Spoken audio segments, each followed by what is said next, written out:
帶鄉親來種樹啊！這是中華郵政公司甲南寶署在南華的北寮國小啊，種下了1600叢，要經過6冬來看這個樹啊發了好無？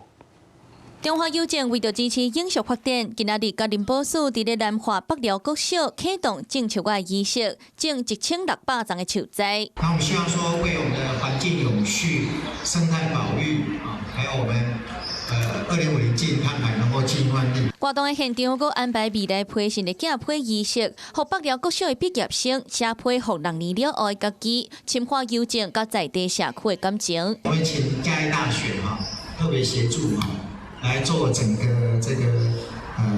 監測生態監測哈，那也希望把我們護育的成果用數據顯現。中華郵政甲永續的思維，透過綠色運輸、個數位轉型等行動，啟動6年的生態地復育計劃，體現公司對在地生態復育的決心。Hello， 我是蔣新梅，想要搶先掌握最及時的新聞資訊嗎？趕快訂閱、按讚、開啟小鈴鐺，鎖定華視新聞 YouTube 頻道。